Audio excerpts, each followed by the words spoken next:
Hello friends, welcome all of you to my YouTube channel. It's Umakant Patra, Research Scholar Department of Physics, IIT Bombay.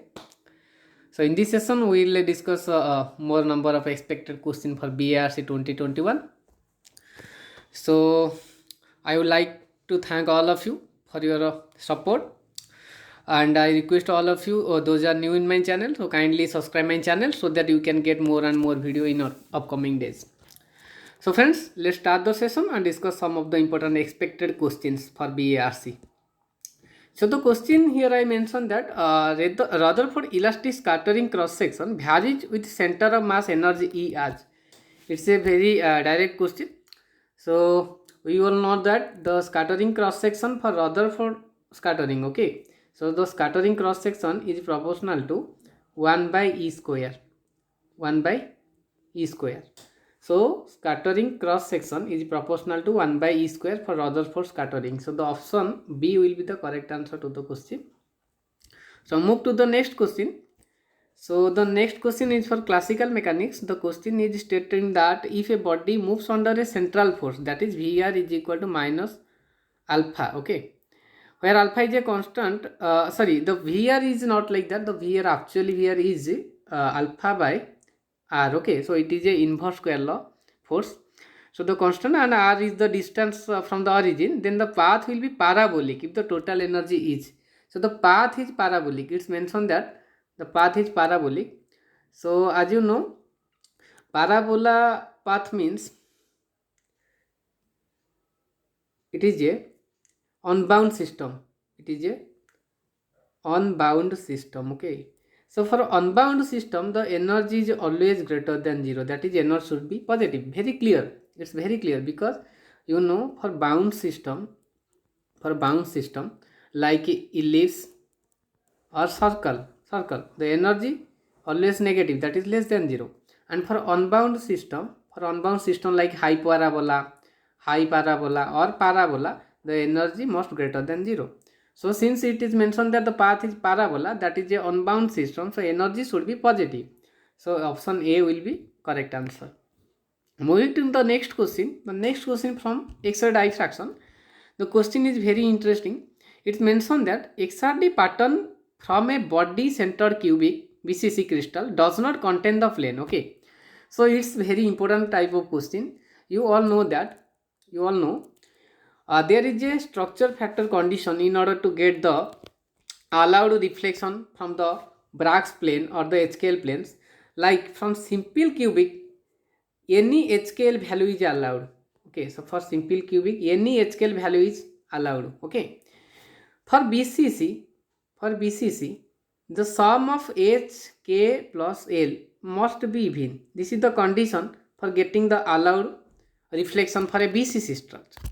For FCC, either all HKL are odd or all are even, okay. So for the given question, this is BCC, and for BCC the sum of HKL must be even. So let's see which sum is given or say even number. So this is 3 plus 1 plus 0 getting 4, this is a even number. This is 1 plus 1 plus 1, this is a 3, this is odd number. Okay, this is 1 plus 1 plus 0, that is 2, it is a even number. This is 2 plus 2 plus 0, that is 4, it is also even number. So this peak is also allowed, this peak is also allowed, this peak is also allowed for BCC. So which peak is not allowed? So the not allowed peak is option B, that is 1 1 1, because the sum is giving us 3, which is a odd number, and we cannot get the H plus K plus L equal to odd, and it should not give us the allowed Bragg's peak reflection, okay. So for BCC, this is the condition. We substitute it and check which is allowed and which is not allowed, okay. So this is one kind of important question, okay. So move to the next question. So the next question is for nuclear physics. The question is all about the spin and charge of a up quark. This is very interesting. So as you know, there are 6 quarks. This is off, this is down, this is strange, this is charm, and this is top, and this is bottom. So there are 6 type of quark are there. So if you consider charge, then for up quark the charge is 2 by 3. The down quark the charge is minus 1 by 3. For strange quark the charge is minus 1 by 3. For charm quark the charge is 2 by 3. For top quark, this is minus 1 by 3, this is 2 by 3. Okay, this is the charge for the respective quark. And what about spin? The spin is 1 by 2. The spin is 1 by 2 for all. Okay. So here the correct option will be, the charge will be 2 by 3 and spin will be 1 by 2. So option A will be correct answer. And one of the important thing also you should know, for proton the quark combination is of down. For neutron the quark combination is of down and down. Okay, so you can check it by putting the respective charges, and you should get the charge is equal to 1 for proton and charge is 0 for neutron. So move to the next question. So next question is also from rotational spectroscopy. The question is mentioned that which of the following molecules would show microwave rotational spectrum. Okay, so microwave rotational spectrum. So first of all we have to discuss it in a very brief manner. The concept is all about microwave rotational spectrum. For rotational spectrum, first of all we know the molecule should be polar. For rotational spectroscopy, the molecule should be polar, and we are getting rotational spectroscopy in microwave region.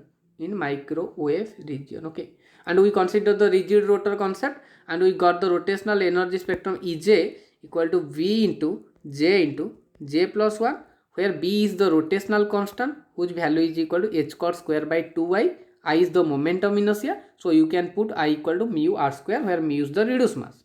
So this is the overall concept of microwave rotational spectroscopy. So the question is asking about which of the molecule will show the rotational spectroscopy.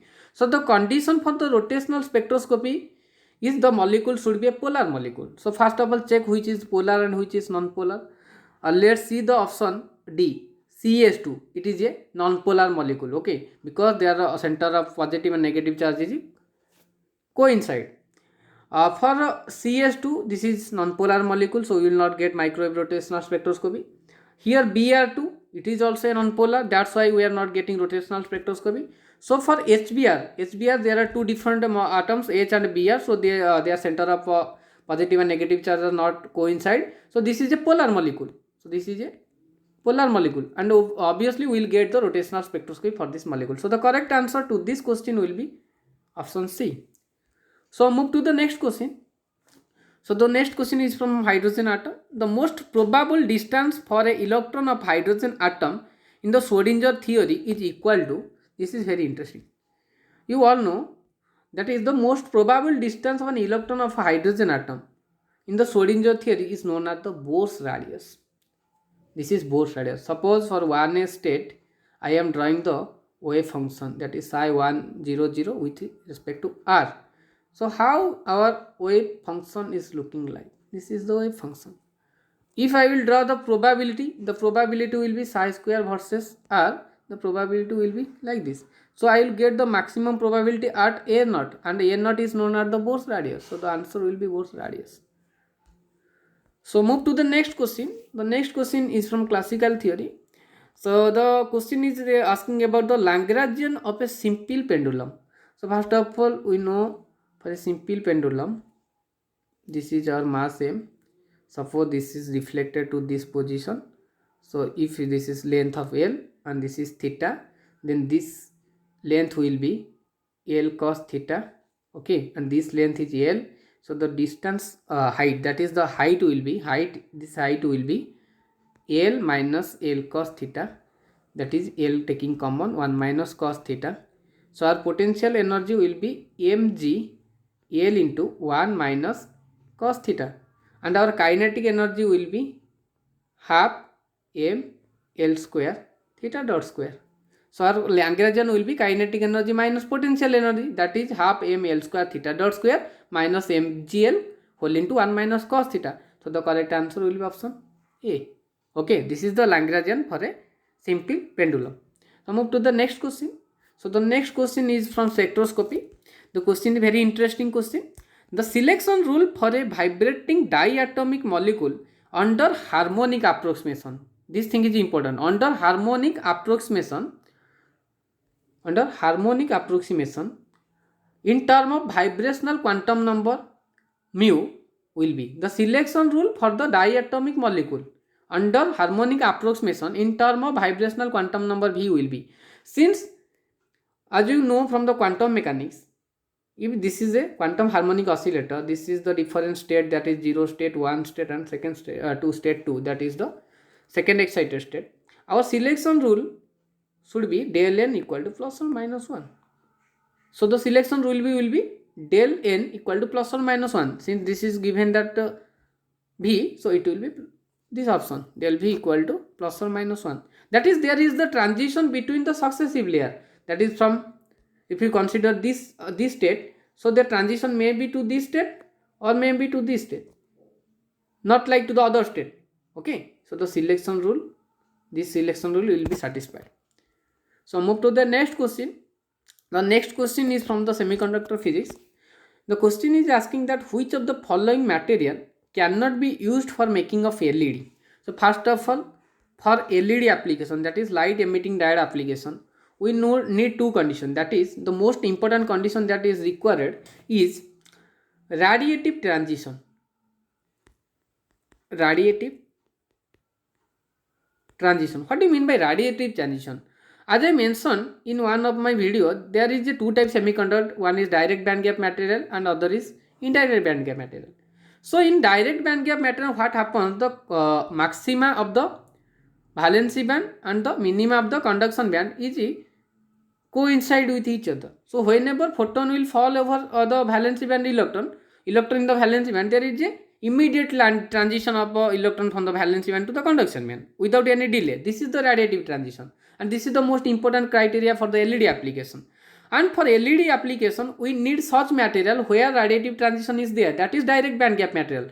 So let's check which are the direct band gap material and which is not. First of all, gallium arsenide, it is a direct band gap material. Gallium arsenide phosphide, it is also a direct band gap material. So germanium is not a direct band gap material. So the question is asking about which of material cannot be used. So germanium cannot be used for the LED application because it is a indirect band gap material. So it is a indirect band gap material, and these two are the direct band gap material. Okay, so germanium cannot be used for the LED application. So option A will be the correct answer. So next question is from nuclear physics.